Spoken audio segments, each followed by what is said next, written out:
A little over a year ago, we tore the AT habitat off the back of my Tundra and we installed this, the AluCab Alucabin camper on the back. Since then, I have stayed in it for weeks at a time, and overall, I've been very happy with the setup. But in this video, I'm going to go into a little more detail of the build process and share some of my thoughts on the cabin itself and some of the components I used in my build. I'll put a QR code on the screen here for the build sheet, and I'll put a link in the description. That way, if there's something you're interested in that I've used in this, you can easily see what it is and find a link to the product. If you're not familiar with the AluCab series, it's basically a camper that seals down onto the truck bed semi-permanently.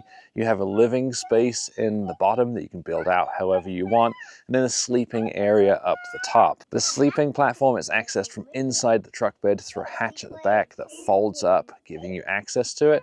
You can also fold the entire sleeping platform up so it goes up flush with the roofline all the way up there, giving you a massive amount of standing room inside. One of my favorite things about the AluCab is how quick and easy it is to pack away and set up. To pack it away, you basically pull down on the top and then lift a little just to make sure that all of the fabric is tucked away. You pull it down and latch it using the latches on either side. And to set it up again, you unlatch it and push up. And you can see it takes seconds. So I find myself popping this open every time we stop for lunch and we just hang out in the back because it's so quick and easy. The thick tent material up there blocks the sun really nicely, so I can sleep in well beyond when the sun rises. That was a complaint that I had with the Habitat, is it just got really bright the second the sun came up, and my son always woke up at like 4 a.m. Whereas this morning he slept in until 8. The top of the shell is black, but it has a really thick insulation, so it means if the sun hits that, it doesn't get super hot. The back window has an awning, which is a little silver strip that you can see rolled up right at the top there. I haven't needed it on this trip because it hasn't rained, but if it's warm and it's raining at the same time and I need a little bit of extra ventilation, I can unroll it and set it up and stick it out. That way I can fully open that back window and not worry about rain getting in. If I'm ever camped out and it's really windy, I can park the truck facing into the wind, and the wedge shape helps cut down on the shaking and the flapping, meaning I can basically use this in any weather conditions. The built-in door is probably one of the main reasons I switched from the Habitat to the AluCab, and that's because of dust. Unfortunately, truck bed tailgates and any campers that retain the truck bed tailgate will not keep the dust out. It doesn't matter how much weather stripping you put on there. If you are shopping for a camper, I'd recommend going for one that has its own door and doesn't retain the factory tailgate. And I also recommend buying from an installer that is going to properly seal every single little gap around the outside and along the top of the truck bed itself. On the outside of the door, I've mounted my MaxTrax using the GP Factor quick release mounts. I am not a huge fan of these mounts because they only mount in 2 points, and the door has some flex to it. So I found this thing rattles driving down the road. I have put foam stripping down the back of it, but you still get a lot of movement with it.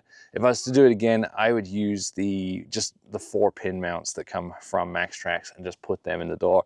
They're just as quick and easy to release, actually maybe even a little quicker and easier, and you won't get that rattling. The back door and the windows all have this optional bug mesh from AluCab, and I really recommend this. It's so nice to be able to pop the windows open and have a ton of ventilation, breeze coming through here without all of the bugs also coming through. These also have an inner layer that don't let the air through, and I roll those down in the winter. It basically traps a layer of air between the outer door and the inside, giving a little bit of extra insulation. If you do end up going with these, I'd recommend going with an installer that is going to rivet them into the AluCab itself. The way they are designed, the way they come from AluCab, is with a sticky back, and it just doesn't stay, so they need to be riveted. When I did my original video, I talked about putting a max air fan on the roof so I'd have a ton of airflow coming into the camper, and unfortunately, after looking at the diagrams of the construction of the roof, while there is space for it, it'd be in one of 2 awkward locations that really wouldn't work out. I also then didn't like the idea of having something plastic on the roof that might catch on the branches, crack, and let the air in.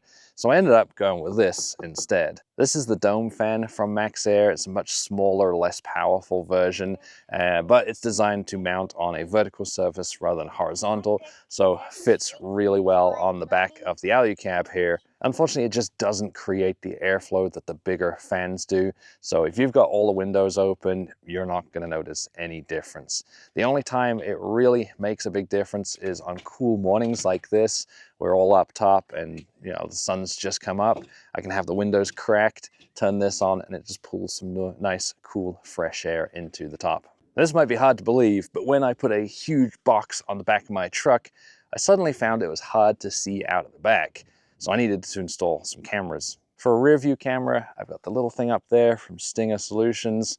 It basically replaces the OEM rear view mirror, gives me a view out the back, which is nice to have. So instead of a rear view mirror, I now have a little camera at the top of the door there, and I've replaced the OEM rear view mirror with the screen that allows me to see out of the back. And because you're removing your tailgate when you install this, you're also removing your OEM backup camera. So thankfully, GP Factor have a tiny little mount that they make for the Tundra. I was able to put the backup camera there, had to pull it out of the tailgate and wire it in down here. And now I can see when I'm reversing. On the back door, I've added some accessories from GP Factor. The most obvious is the drop-down table here, which gives you some super valuable horizontal workspace, which you can never have enough of. And this works with the door both open and shut. It's actually really nice for when I need to load stuff into the back, because I just pile it all up on here. I can get in and grab what I need. Also has a cutting board that slides out, giving a little bit extra room. Up top, I put the Molly panel from GP Factor, so that's giving me a spot to mount my first aid kit. This one's the one from My Medic. So I just undo that buckle and pull it off, and a couple of shoe bags. So my kid's shoes hang out in this so he doesn't get the inside filthy, and I'll put my shoes in there. I also have the 813 deadbolt, and this is well worth it. This is an expensive add-on, but worth every penny, because when I lock the truck with my truck's keys, if I grab them now, push the button, you'll see I've got a little deadbolt that came out over here. So I don't need to worry about putting a padlock on the back or anything. This locks and unlocks with my truck. And if the truck's locked and I need to get out, I'll just pull up on that and it will unlock it. And while we're talking about locks, this is something a lot of people have been confused about. To shut and seal the door from the outside, I do that and then it's not going anywhere. And I've had people ask, well, what stops someone from locking you in with that? And the way you do it is when you get in, you just make sure that that's latched already. And then when you shut this door and deadbolt it from the inside, or use the little tab at the top from the inside, you now can't do anything with this from the outside. So people can't lock you in. On the side, I added the AluCab shower cube for privacy. It's super quick and easy to set up. You basically just unzip the case, unfold the arms, and it all unrolls. Pack away again, it's also simple. You fold the arms in, roll it up, zip up the case. I like this shower cube because it has a cover that goes across the top. So this Velcros to the far side. It basically gives you a roof, and it helps keep a little bit more warmth in there. It's also weighted at the bottom, so if it is windy or breezy, it helps keep it down. Although if it is any more than a light breeze, you will also want to peg it down. You use the pegs that are included in the case up there. It does also have a little zip in the back that you can pass a shower head through, and then a much bigger zip that you can basically open all the way up, and it'll give you access through the window into the vehicle. I do have two complaints with this. One is that it's not quite long enough for my truck and it's not adjustable. So if I'm in here taking a shower, my ankles are exposed, which no one wants to see that. And if someone were sitting down in there, they would probably be pretty exposed as well. My other complaint is that there are no pockets at all on the inside. On the other side, I have a 270-degree awning, and an awning was another one of those reasons that I wanted to switch. Taking a 2-year-old with me who likes to play outside in the dirt, it is really important for me to have shade for him to play in. And if I want to hang out when it's raining, it's nice to have something that I can set up and give a large area of shelter. I will never go without an awning again, and it will always be a freestanding 270-degree awning just for ease of setup. I unzip the bag, I drop the fabric down, and I unfold it, and that's basically it. I have an awning, I've got shade and shelter ready to go. This one, it is freestanding, but also has a leg and some tie downs, so I can use it in windier conditions. Although most of the time, if it's just a breeze like it is today, or even a mild wind, it's okay freestanding. I did go with the AluCab one in particular because it is such a solid build. It is, it's a freestanding one. I can use it in mild winds. It also has a leg that will drop down and some tie downs if I need them. And the AluCab one comes with this little thing at the front there that stops you from catching branches and pulling them in behind it. This table was one of those luxuries that I probably could have done without, but I really like because it uses a space that is otherwise entirely useless. And it just gives me more of that super valuable flat work surface that's always useful to have. Unfortunately, this is really expensive, and I think it's the only thing that has to be installed before the AluCab is put on the vehicle, and you can't add it at a later date, which is why I went for it. My only other complaint is that when it's up there, it does rattle. I found that putting some foam pads on the end of the legs does help with that a lot though. Obviously with the AluCab on the back of the Tundra, I'm adding a lot of weight. It's about 550 pounds empty, and then all the other modifications that I've done to this vehicle add a little bit more at a time. And while in the US, we can't do anything to recertify the gross vehicle weight like you can in some other countries, there are certain things that you can do to kind of help with that and at least make it safer. One of those is upgrade the suspension. On this one, I've got the 800-pound Dobinson springs in the rear, and I've paired those with the Dobinson's MRR adjustable shocks, and I've got the adjustable Dobinson's coilover here for the front as well. And the adjustability helps because then I can kind of tune the vehicle to the type of driving I'm doing, which is great when I'm doing things like washboard roads or highway driving. I can adjust the way that suspension responds. But one of the biggest and most important and probably most overlooked things you can do to adjust for not only a heavier vehicle but bigger tire size is a brake upgrade. So I'm going with a power brake upgrade here. I've got their big brake kit. It is a very expensive kit, but it's cheaper than rear-ending someone.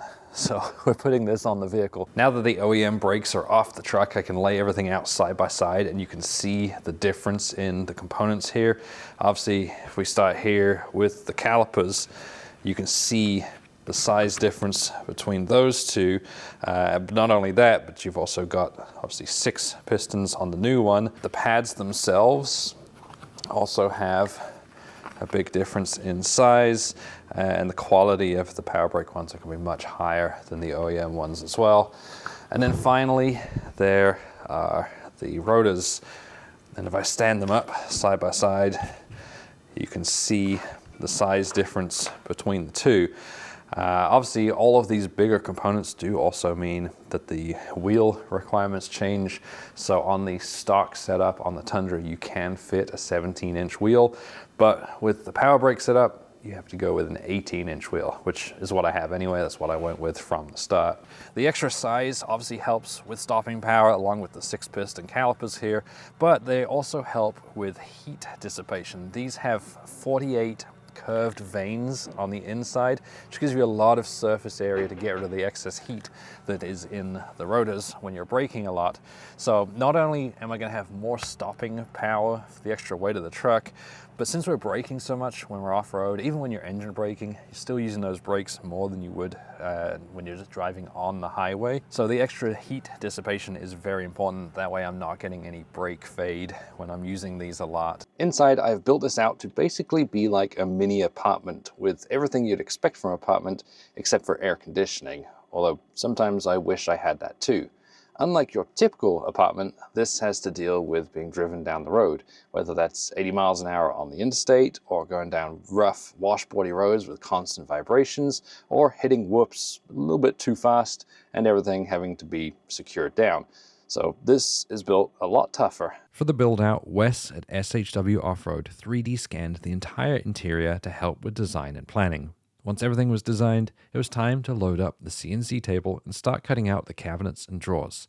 I assembled the whole system in a couple of hours using the dowel lock pins that hold everything together before installing it in the back of the AluCab and securing it to the rails. The interior is built out around these SHW off-road drawer systems and cabinets, and this is made out of a marine grade plywood, which is good because I'm constantly spilling stuff in here. I actually once left the cap off my water tank and managed to spill several gallons of water on it, and it's totally fine. It also has this ultraliner finish on the top, which is tough. It's tough enough to stand up to my 2-year-old zooming his cars around and crashing them into things. It also happens to be the lightest plywood that you can buy anywhere in the world, and this system is built around being as light as possible. In your typical drawer system, half of the weight and actually half of the cost is usually in drawer slides, so this does away with them. It uses a passive latching system, and you have to lift and pull to be able to open the drawers. Now obviously that does mean that the slide is not quite as smooth as you would get with a drawer slide, but I think it's worth the trade-off for the cost and the weight savings. And when we built these, we actually tested this passive latching system out by tipping it over outside the vehicle. And I think you'd actually roll your vehicle before these come out. And towards the front of the vehicle, I have these 2 cabinets, the 2 drop-down cabinets with the top access like that.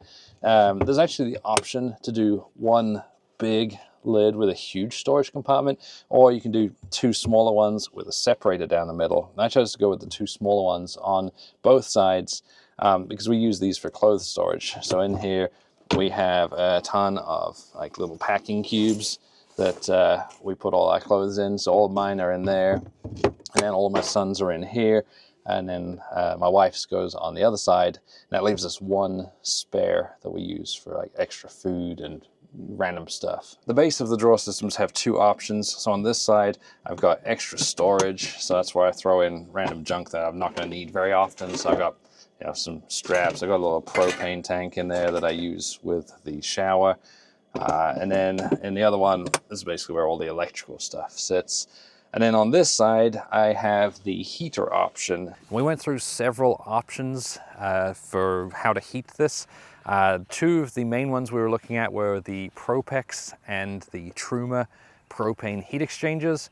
But I ultimately decided that I didn't want to be carrying other sources of fuel in any kind of significant quantity. So went for this. This is a gasoline heater, and it is a particularly good choice of gasoline heater. I'll put a link to this one in the description because this one can automatically adjust for altitude up to 18,000 feet, where pretty much every other model either has to be manually adjusted or can't adjust at all, and that leads to a carbon buildup and generally just a loss of reliability in them. This also comes with a thermostat, so you can set the temperature that you want in the vehicle or in the cabin. When this is running on low heat, it is incredibly fuel efficient, and a gallon of fuel actually lasts over 24 hours. And when this is running on max heat, so if it's really cold outside, that same gallon of fuel will last you over 12 hours. So incredibly fuel efficient. You can see why I wanted to go with this particular one. And the great thing about it is I can tap into the fuel tank, because I've got a gasoline truck. There are diesel versions of this as well, so if you've got a diesel truck, that's always another option. They're actually a little bit more fuel efficient. To mount the heater, I drilled through the composite bed and had the combustion intake and exhaust outside of the living space. I made sure to extend the exhaust out of the side of the truck into the open air so none of it could make its way back in through the gaps in the bed. The heater itself mounts to a plate to keep it in place. I really recommend having a qualified expert do this installation and not to do it yourself, since there are a lot of risks involved. Dropping the fuel tank was also extremely difficult. We drilled a hole in the top so we could run a fuel line tap back to the heater, and it took several attempts to get it completely sealed off. Plumbing this into the fuel tank was a huge pain and something I don't want to ever have to do again. I'd probably pay someone if I was to do another build like this, but eventually I got it working, and it is so nice to have. It's one of those things where I set the thermostat and then just forget about it. You don't even know it's running. It just is a comfortable temperature inside here. And it's really nice for camping with my son, especially when he was younger, because it's difficult to adjust layers on him. So I just set the temperature to 55 degrees and go to bed. On top of the drawer system, I have mounted a microwave using a roller cam strap. I can strap it down really tight so this thing doesn't move around. And a microwave is one of those things that people like to make fun of me for, but I also say don't knock it until you try it, because I've had some people come out camping with me who ended up pretty jealous that I can knock up a breakfast croissant or breakfast burrito in a couple of minutes and make my kids mac and cheese in like 4 minutes and don't have any washing up to do afterwards. Behind me, I have my water tank and shower setup. The water tank is a 12-gallon tank from AluCab that I added to the build, and that comes with a little faucet that goes on the back on the outside, which is really nice for just kind of washing your hands, brushing your teeth. I even use it just to wash my face and hair in the mornings. And I've also plumbed up the Julka hot tap onto the other outlet on the other side of the tank. And this gives me instant hot water anytime I need it, if I want to take a shower, do dishes. The Julka is mounted to one of 3 813 panels. This one's the Molly panel, and then the other 2 panels are specifically designed to mount the Milwaukee packouts. It's a good sealed place for food, so you don't have the odors from food that might attract animals or mice getting into it. I did put 3 on here, but I actually ended up leaving this one empty because I like to sit here on my fridge when I work. Talking of the fridge, this is the Iceco VL75 Pro D VL series. It's the Pro because the lid comes off completely. You can open it from either side, which I really like, or take it off completely for loading and unloading, which makes it super convenient. And then 75 quarts, which is about the perfect size for fitting between the cabinets here. And then the D stands for dual zone. So this side's the freezer where I put all my frozen meals for the microwave. And then this side is the fridge. And I've had this fridge for as long as I've had the Tundra, so about 3.5 years now, and I really like it. On the underside of the sleep panel, I've also added a couple of these bags. These are Velcro mounting bags from Oregon AT with zippers on. These are really useful, just extra little storage for things that you need to grab. So I've got like my son's pull-ups over there, and then got some toiletries and some medicine on this side. My son's currently up on top in the bed watching Mickey Mouse, keep him occupied while I make this video. And he is laying on the Hest mattress that I added up there. I switched out the AluCab one for the Hest. And at $500, it's not a cheap upgrade. But if you're spending as many nights in your camper as I do, I 100% think that it's worth it because it is so comfortable. I also added the Hest down comforter and the Hest pillow up there. The comforter is okay. It's more of a mild weather comforter, so like 50 to 60 degrees overnight, and it's great. I did add a wool blanket over the top of it for a little bit extra insulation when it's a little bit colder. If you're looking for something that's super warm, I recommend the iCamper comforter because that thing is toasty. The pillow, on the other hand, is amazing. Highly recommended. I do have a discount code for Hest. I think if you use the code Revere, it gives you 10% off, and I earn a little bit of affiliate commission. But if you wait until a holiday, I usually do about 20% off sale. So I don't get any commission that way, but you save even more. It's probably worth mentioning that these lights that you see all over the inside of the camper come with it from AluCab. They are adjustable to 3 different brightnesses, and you can change them over to red, which is useful for the one on the back door. I don't want to go too much into the power system because I did an entire dedicated video on the setup I've got in here. But basically it's a 315 amp hour Dakota lithium battery that powers everything you see in here. It is charged by the alternator and a couple of Dakota lithium solar panels that are on the roof.